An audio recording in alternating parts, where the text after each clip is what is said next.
Question చూద్దాం. ప్రశ్న 72.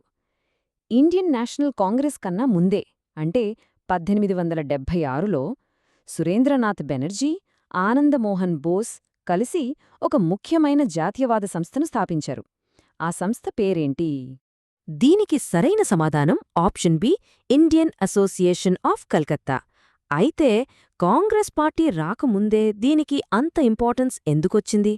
అసలు విషయమేంటంటే, ఇండియన్ నేషనల్ కాంగ్రెస్ రావడానికి చాలా ముందే ఈ ఇండియన్ అసోసియేషన్ ఆఫ్ కలకత్తా దేశం మొత్తాన్ని ఒకే వేదిక మీదకు తీసుకురావాలని ట్రై చేసింది. ముఖ్యంగా సివిల్ సర్వీసెస్ పరీక్షల్లో సంస్కరణలు కావాలి అని దేశవ్యాప్తంగా ప్రజలందర్నీ ఏకం చేసింది.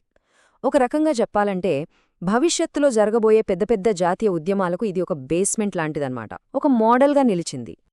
ఇక ప్రశ్న 73.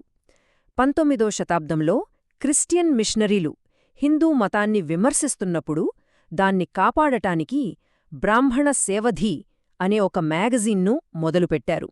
ఆ జాతీయ నాయకుడు ఎవరు? ఈ ప్రశ్నకు సమాధానం ఆప్షన్ ఏ, రాజా రామ్మోహన్ రాయ్.